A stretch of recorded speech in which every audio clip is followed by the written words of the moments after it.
আগামী সোমবার ঢাকা সফরে আসছেন ভারতের পররাষ্ট্র সচিব বিক্রম মিসরি। শুক্রবার দেশটির পররাষ্ট্র মন্ত্রণালয়ের ব্রিফিংয়ে মুখপাত্র রণধীর জয়সওয়াল এ তথ্য নিশ্চিত করেছেন। ভারত বাংলাদেশের ফরেন অফিস কনসালটেশন এফওসি আলোচনায় যোগ দিতে ভারতের পররাষ্ট্র সচিব ঢাকা সফর করবেন। সফরে দুদেশের মধ্যে পারস্পরিক স্বার্থ সম্পর্কিত নানা বিষয়ে বাংলাদেশের পররাষ্ট্র সচিবের সঙ্গে তার আলোচনা হওয়ার কথা রয়েছে। পররাষ্ট্র সচিব হওয়ার পর বিক্রম মিসরির এটিই হতে যাচ্ছে প্রথম বাংলাদেশ সফর। তিনি এমন এক সময়ে সফরে আসছেন যখন ভারতের গণমাধ্যম এবং রাজনৈতিক নেতারা বাংলাদেশ নিয়ে নানা অপপ্রচার এবং মিথ্যা তথ্য ছড়াচ্ছে। উচ্চ আদালতের নির্দেশের ৩ বছর পেরিয়ে গেলেও ঝিনাইদহ শিশু পার্কের জমিতে নির্মাণ করা অবৈধ স্থাপনা আজও উচ্ছেদ করা হয়নি, বরং ৫ অগাস্টের পরে নতুন করে ওই জমিতে গড়ে উঠেছে আরও একটি টিন শেডের বিশাল মার্কেট। এ নিয়ে তোলপাড় শুরু হয়েছে শহর জুড়ে। ঝিনাইদহ থেকে মিজানুর রহমানের পাঠানো রিপোর্ট।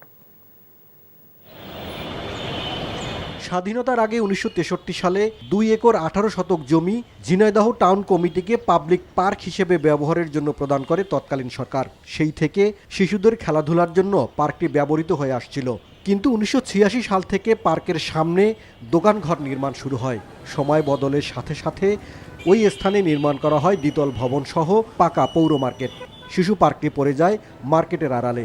এরপর বিভিন্ন সময়ে পার্কের জায়গায় মার্কেট তৈরি আর ভাঙার খেলায় কেটেছে অনেক সময়। ২০১৯ সালে পার্ক ধ্বংস করে পৌর সুপার মার্কেট নির্মাণ করে পৌরসভা। এটি বন্ধে উচ্চ আদালতে রিট করে পরিবেশ আইনবিদ সমিতি বেলা। প্রাথমিক শুনানি শেষে হাইকোর্ট ভবন নির্মাণ কাজের উপর নিষেধাজ্ঞার আদেশ জারি করেন।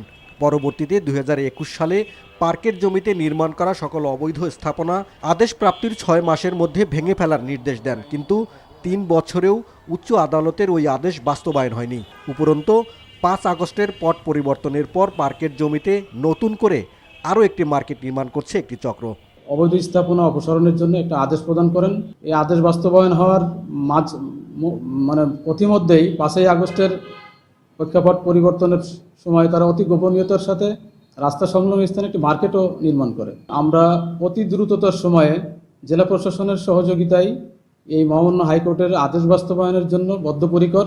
তবে মার্কেট ব্যবসায়ীরা বলছেন, অনেক আগে থেকেই পৌর মার্কেটে পজিশন কিনে ব্যবসা করে আসছিলেন তারা, জোর করে উচ্ছেদ করা হয়েছে তাদের। দীর্ঘদিন ধরে ব্যবসা পরিচালনা করে আসতেছি। সংস্কারের সরকার আসার পরে আমরা সেই স্ট্রাকচারের উপরেই আমরা একটু সংস্কার করে একটা পরিবেশ নিয়ে এখন বর্তমানে ব্যবসা পরিচালনা করে আসতেছি। আইনি যে নিষেধাজ্ঞার বিষয়টি তাদেরকে জানানো হয়েছে এবং পৌরসভা থেকে তাদেরকে কোনো সেবা প্রদান করা হয় না। আমরা আবারও বলছি যে আমরা মহামান্য আদালতের যে নির্দেশনা আছে উচ্চ আদালতে, সেই নির্দেশনা অনুযায়ী আমরা আইনি পদক্ষেপ গ্রহণ করব। দ্রুত সময়ের মধ্যে উচ্চ আদালতের রায় কার্যকর হবে এবং উন্মুক্ত স্থানে শিশুরা খেলাধুলা করতে পারবে, এমনটাই প্রত্যাশা শহরবাসীর। NTV news desk. প্রতিটি শহীদ পরিবারের দাবি পূরণের চেষ্টা অব্যাহত থাকবে বলে জানিয়েছেন জুলাই শহীদ স্মৃতি ফাউন্ডেশনের সাধারণ সম্পাদক সার্জিস আলম। চট্টগ্রামের প্রাইমারি ট্রেনিং ইনস্টিটিউট মিলনায়তনে জুলাই শহীদ স্মৃতি ফাউন্ডেশন আয়োজিত শহীদ ১০৭ পরিবারের সদস্যদের মাঝে চেক বিতরণ অনুষ্ঠানে তিনি কথা বলেন। অনুষ্ঠানে উপস্থিত ছিলেন সংগঠনের প্রধান নির্বাহী মীর মাহবুবুর রহমান স্নিগ্ধ। এ সময় শহীদ পরিবারের সদস্যরা ফ্যাসিস্ট সরকার সহ খুনিদের বিচার সহ কঠোর শাস্তি দাবি করেন। একদম প্রাথমিকভাবে ৫ লক্ষ টাকার চেক দিচ্ছি। আমরা শুধু একটা জিনিস বলি, এটা আমাদের শুরু, এটা শেষ না। এবং আমাদের এই শহীদ পরিবার যতদিন আছে, এই বাংলাদেশ যতদিন আছে, আমরা আমাদের জায়গা থেকে তাদেরকে সেভাবেই সহযোগিতা করার জন্য যা কিছু করা দরকার আমরা সেই ব্যবস্থাগুলো করব। অর্থ উপদেষ্টা ডক্টর সালেউদ্দিন আহমেদ বলেছেন, বাজারে পণ্যের সরবরাহ একেবারে কম নয়, তবে সাপ্লাই চেইন নষ্ট হয়ে যাওয়ায় সেভাবে সুফল মিলছে না। এজন্য মূল্যস্ফীতিতে প্রভাব পড়েছে বলেও মনে করেন তিনি।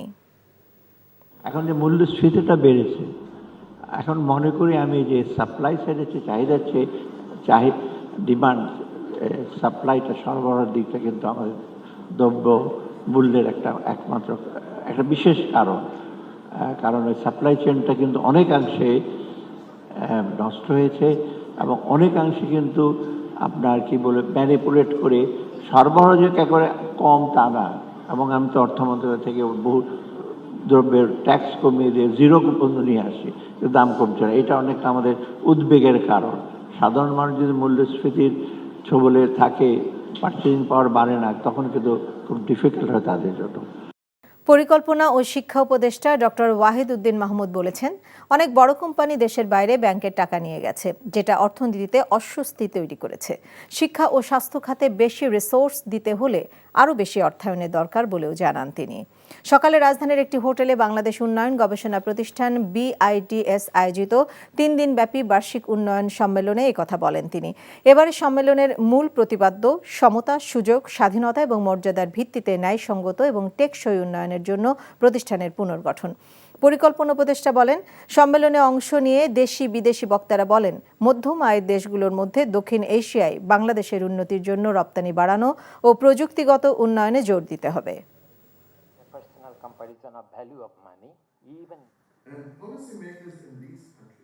Is what we call destiny poverty. That poverty in a society can, for a group of people, can happen just out of luck. They are just unlucky, bad luck with bad health. Defining equality on an individual basis,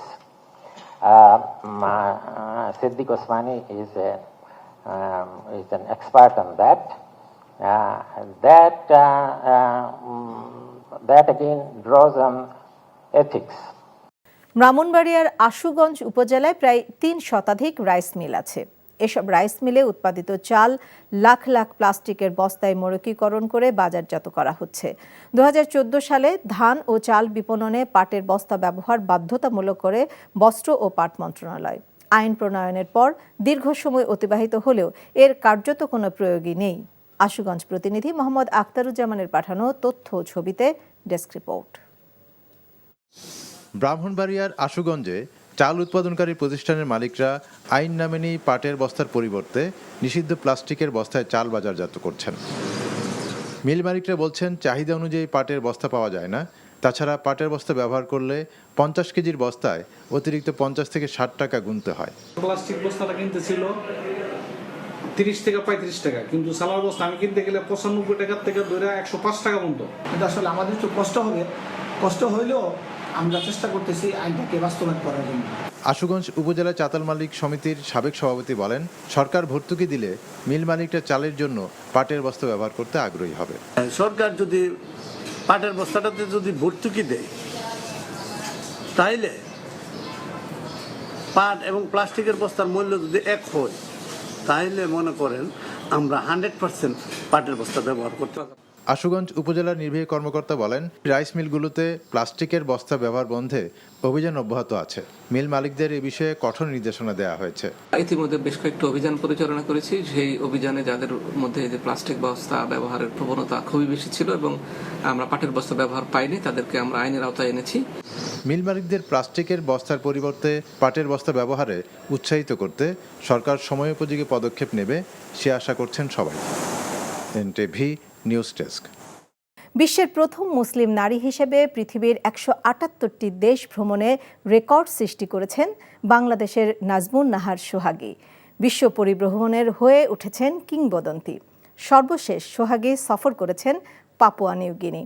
নিজের এই সাফল্যকে তিনি উৎসর্গ করেছেন August বিপ্লবের শহীদ এবং মহান মুক্তিযুদ্ধের বীর সন্তানদের উদ্দেশ্যে। আরও জানাচ্ছেন জাহিদুর রহমান। লক্ষ্মীপুরের মেয়ে নাজমুন নাহার সোহাগী ছোটবেলা থেকেই ভ্রমণের নেশা। রাজশাহী বিশ্ববিদ্যালয়ের শিক্ষার্থী হিসাবে 2000 সালে শুরু হয় তার একাকী বিশ্ব ভ্রমণ। এ পর্যন্ত 5 বার মৃত্যুর মুখোমুখি হয়েছেন, তবুও হাল ছাড়েননি। কঠিন চ্যালেঞ্জকে মোকাবেলা করে চষে বেরিয়েছেন পৃথিবীর দুর্গম পথপ্রান্তর। আমি প্রথম বাংলাদেশী হিসেবে 178 দেশ ভ্রমণ করতে পেরে নিজেকে একজন গর্বিত বাংলাদেশী মনে করছি। এখন আমার লক্ষ্য পৃথিবীর অবশিষ্ট দেশগুলোতে বাংলাদেশের লাল সবুজের পতাকা ওড়ানো। 2006 সালে শিক্ষাবৃত্তি নিয়ে পাড়ি জমান সুইডেনে। লুন্ড বিশ্ববিদ্যালয়ে এশিয়ান স্টাডিজ বিষয়ে উচ্চতর ডিগ্রি গ্রহণকালে জয় করেন ইউরোপ। তারপর বিভিন্ন মহাদেশে পা রাখেন তিনি। বিশ্ব ভ্রমণের নেশায় 7 পাকে বাধা পড়েননি এখনো। বিশ্বভ্রমণ করতে করতে আমার অনেক প্রতিকূলতার সম্মুখীন হতে হয়েছে, কিন্তু আমি থেমে থাকিনি।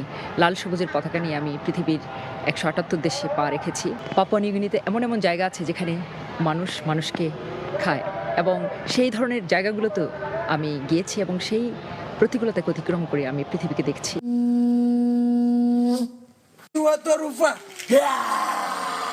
নাজমুন নাহার সোহাগী সারা পৃথিবীর যেখানে গিয়েছেন তুলে ধরেছেন বাংলাদেশের পতাকা, ছড়িয়ে দিয়েছেন বিশ্ব শান্তি, ঐক্য এবং পরিবেশ রক্ষার বার্তা।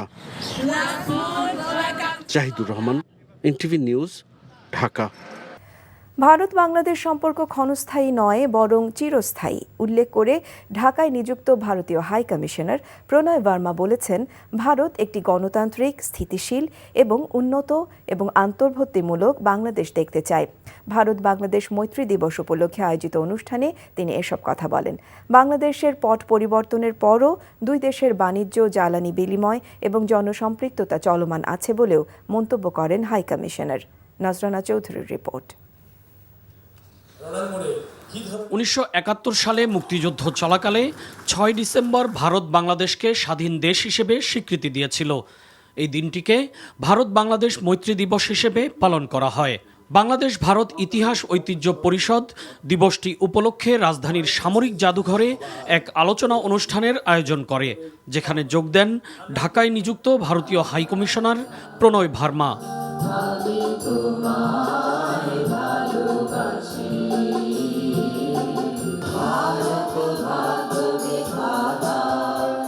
দুই দেশের জাতীয় সঙ্গীত পরিবেশনের মধ্য দিয়ে অনুষ্ঠানটি শুরু হয়। এ সময় প্রণয় বার্মা বলেন, দুই দেশের মানুষের রক্তের বিনিময়ে ভারত বাংলাদেশের সম্পর্ক তৈরি হয়েছে। The bonds that we share with Bangladesh are not transient or temporary, but they are everlasting. India had stood with the people of Bangladesh in 1971 and will continue to support them in realizing the vision for a democratic, stable, peaceful, progressive and inclusive nation. নানা সময়ে বিভিন্ন challenge মোকাবেলা করে দুই দেশের সম্পর্ক এগিয়ে যাচ্ছে বলে উল্লেখ করেন ভারতীয় কূটনীতিক। জানান, দুই দেশের মানুষের মধ্যে নির্ভরশীলতা বহুমাত্রিক। তাই ভারত বাংলাদেশ কারো পক্ষেই একা একা সামনের দিকে এগিয়ে যাওয়া সম্ভব নয় বলেও জানান প্রণয় বার্মা।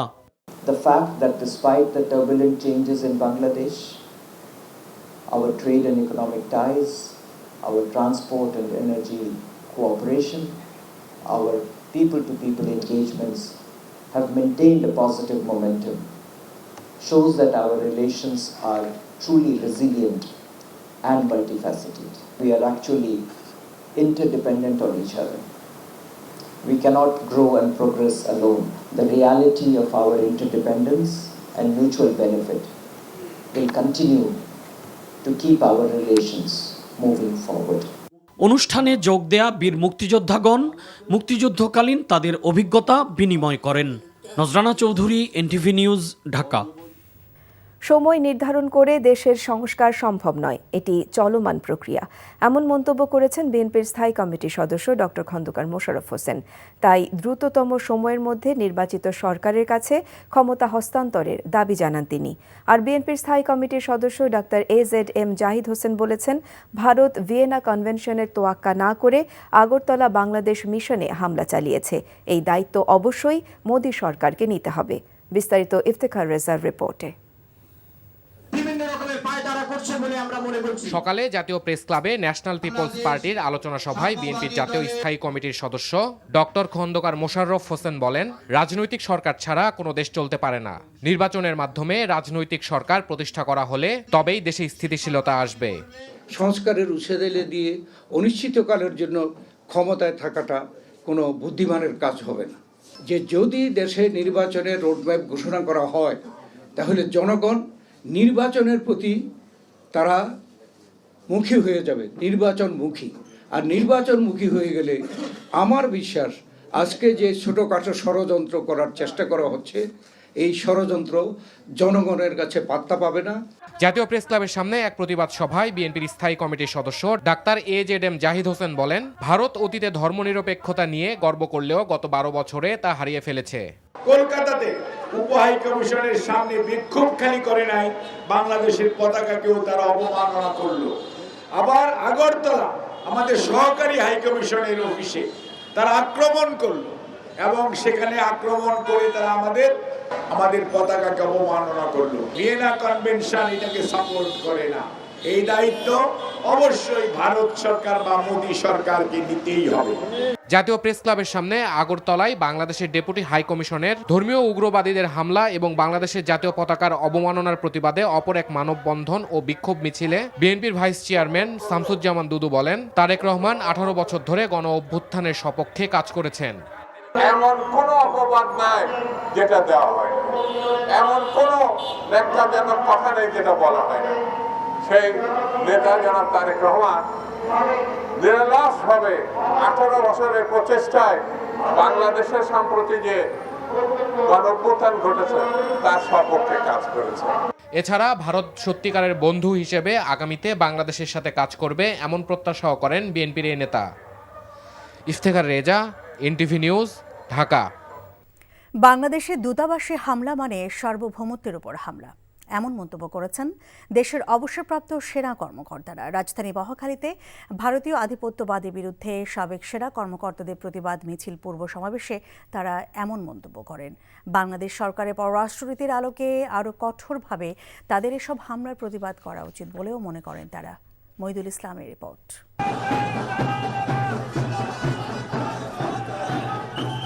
ভারতের ত্রিপুরা রাজ্যের আগরতলায় বাংলাদেশের সহকারী হাইকমিশনে হামলা, পতাকা অবমাননা, ভারতের গণমাধ্যমে বাংলাদেশ বিরোধী মিথ্যা সংবাদ প্রচার সহ নানা ষড়যন্ত্রের প্রতিবাদে এবার রাজপথে নামল দেশের অবসরপ্রাপ্ত সেনা কর্মকর্তারা।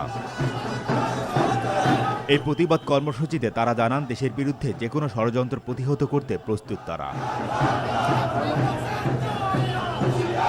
সশস্ত্র বাহিনীর লক্ষ লক্ষ প্রশিক্ষিত সৈনিক, হাজার হাজার প্রশিক্ষিত অফিসার, আমরা সব সময় এদেশের জনগণের পাশে ছিলাম, আমরা থাকব। দেশের জন্য আমরা আমাদের জীবন বিলিয়ে দিতে প্রস্তুত। বাংলাদেশের বিরুদ্ধে আভ্যন্তরীণ, আন্তর্জাতিক যে কোনো ধরনের ষড়যন্ত্র হবে, আমরা আপনাদের সকলকে সাথে নিয়ে সেই ষড়যন্ত্রকে রুখে দিতে চাই। অবসরপ্রাপ্ত সেনা কর্মকর্তারা বলেন, দেশের চলমান সংকটে সবাইকে ঐক্যবদ্ধ হয়ে স্বাধীনতা ও সার্বভৌমত্ব রক্ষা করতে হবে। আর ভারত প্রশ্নে নতজানু পররাষ্ট্রনীতির বদলে সমতার ভিত্তিতে পররাষ্ট্রনীতি নির্ধারণ করতে হবে বলেও জানান তারা। দেশের স্বাধীনতা, সার্বভৌমত্বকে তারা নিশ্চিহ্ন করে দিয়ে তাদের অখণ্ড ভারতের অংশ হিসেবে আমাদের দেশকে তারা আনতে চায়। পুরো জাতি ঐক্যবদ্ধ এই দেশকে রক্ষা করার জন্য আমরা প্রতিজ্ঞাবদ্ধ। জলে স্থলে অন্তরিক্ষে আমরা আমাদের নিজেদের জীবনকে বিলীন করে দিয়ে আমরা এগিয়ে যাব। আপনারা বাংলাদেশ সেনাবাহিনী যেটা দেখেছেন 72 সালের, সেই সেনাবাহিনী এখন আর নাই। আমরা এখন যুদ্ধোপযোগী এবং যে কোনো শত্রু মোকাবেলায় প্রস্তুত। শুধু আমরা সশস্ত্র বাহিনী নই, 17 কোটি জনতা আছে আমাদের সাথে, আপনাদেরকে সীমান্তেই রুখে দিবে। বাংলাদেশের বিভিন্ন খাতে ভারতের নাগরিক যারা অবৈধভাবে কর্মরত আছেন তাদেরকে চিহ্নিত করারও দাবি জানান বক্তারা। মহিদুল ইসলাম, এনটিভি নিউজ, ঢাকা। বিএনপির ভারপ্রাপ্ত চেয়ারম্যান তারেক রহমান বলেছেন, পতিত স্বৈরাচার শেখ হাসিনার আমলে দেশে জবাবদিহিতা ছিল না বলেই অর্থ পাচার, লুটপাট ও দুর্নীতি হয়েছে। তাই আগামী দিনে দেশের সর্বক্ষেত্রে জবাবদিহিতা নিশ্চিত করা হবে। নেতাকর্মীদের উদ্দেশ্যে তিনি বলেন, লক্ষ্য অর্জন করতে হলে জনগণের আস্থা ধরে রাখতে হবে। আজ ফরিদপুরে বিভাগীয় প্রশিক্ষণ কর্মশালায় ভার্চুয়ালি অংশ নিয়ে তারেক রহমান এসব কথা বলেন। ফরিদপুর প্রতিনিধি সঞ্জীব দাসকে সাথে নিয়ে আরও জানাচ্ছেন হাসান জাবেদ। ফরিদপুর সদর উপজেলা পরিষদ মিলনায়তনে রাষ্ট্র কাঠামো মেরামতের 31 দফা ও জনসম্পৃক্তি বিষয়ক কর্মশালায় ভার্চুয়ালি অংশ নেন বিএনপির ভারপ্রাপ্ত চেয়ারম্যান তারেক রহমান। কর্মশালায় নেতাকর্মীদের নানা প্রশ্নের জবাব দেন তিনি। পরে সেখানে দেয়া বক্তব্যে তারেক রহমান বলেন, বিএনপির ঘোষিত 31 দফা প্রস্তাবনায় রাষ্ট্র সংস্কারের সব বিষয়ই আছে, তারপরও নতুন কিছু সংযোজনের প্রয়োজন হলে তা গ্রহণ করা হবে। গত 2-3 মাসে দেখছি বিভিন্ন ব্যক্তি, সকলের প্রতি শ্রদ্ধা রেখেই বলছি, বিভিন্ন ব্যক্তি বর্গ বিভিন্ন সংস্কারের কথা বলছেন। খেয়াল করে দেখবেন তাদের যে সকল সংস্কারের প্রস্তাব এসেছে কম বেশি আমাদের 31 দফার ভিতরে কিন্তু সবগুলোই আছে। আমরা কিন্তু এমন একটা সময় এই 31 দফা উপস্থাপন করেছি যখন আমরা জানতাম স্বৈরাচারের পতন হবে, হয়তো সঠিক সময়টা আমরা জানতাম না। কোনো ব্যক্তি, কোনো সংগঠন যদি মনে করেন এখানে একটি নতুন কিছু অ্যাড করা প্রয়োজন, সংযোজন করা প্রয়োজন, আমরা বিবেচনা করে যদি দেখি যে সেটি ভালো একটি প্রস্তাবনা, অবশ্যই আমরা সেটি গ্রহণ করব। বিএনপির ভারপ্রাপ্ত চেয়ারম্যান বলেন, শেখ হাসিনার সময় দেশে জবাবদিহিতা ছিল না বলেই নানা অপকর্ম হয়েছে, তাই সকল পর্যায়ে জবাবদিহিতা নিশ্চিত করতে হবে। পলায়নকৃত যে স্বৈরাচার, তাদের আমলে আমরা দুর্নীতির কথাই বলি, তাদের আমলে আমরা অরাজকতার কথাই বলি, আইন শৃঙ্খলার ক্ষেত্রে অবনতির কথা যেটিই আমরা উল্লেখ করি না কেন, যেটিই আমরা তুলে আনি না কেন, কোনো ক্ষেত্রেই কোনো জবাবদিহিতা ছিল না। দেশে যদি সত্যিকারভাবে জবাবদিহিতা থাকতো, তাহলে কি দেশের মানুষের এই 2000 কোটি টাকা পাচার করা সম্ভব ছিল? অবশ্যই সেটা সম্ভব ছিল না। নেতাকর্মীদের উদ্দেশ্যে তারেক রহমান বলেন, লক্ষ্য অর্জন করতে হলে কোনো ভুল করা যাবে না, জনগণের আস্থা ধরে রাখতে হবে এবং তাদের প্রত্যাশা অনুযায়ী কাজ করতে হবে। বিএনপির প্রতি মানুষের আস্থা আছে, এটিকে আমাদের ধরে রাখতে হবে। এটিকে আমাদের ধরে রাখতে হবে। আমাদের যে কাঙ্ক্ষিত নির্বাচন, একটি রাজনৈতিক দল হিসাবে আমরা একটি গণতান্ত্রিক রাজনৈতিক দল এবং একটি নিরপেক্ষ স্বাধীন নির্বাচন আমরা আশা করব, চাইব, এটি একটি স্বাভাবিক ব্যাপার। আমরা জনগণের যেটি ডিসিশন, যেটি সিদ্ধান্ত নির্বাচনের মাধ্যমে, সেটি অবশ্যই আমরা মেনে নেব। এখন প্রিয় সহকর্মীবৃন্দ, ওই পর্যন্ত তো আমাদেরকে যেতে হবে। ওই পর্যন্ত যেতে হলে আমাদের প্রত্যেককে স্ব জায়গা থেকে ভূমিকা নিতে হবে। একটি প্রান্তিক পর্যায়ে একটি দফা প্রস্তাবনা পৌঁছে দিতে নেতাকর্মীদের প্রতি আহ্বান জানান তারেক রহমান। এখানে উপস্থিত প্রত্যেকটি নেতা, প্রত্যেকটি কর্মীর সহযোগিতা আমার প্রয়োজন। Hasan Jabed, NTV news, Dhaka.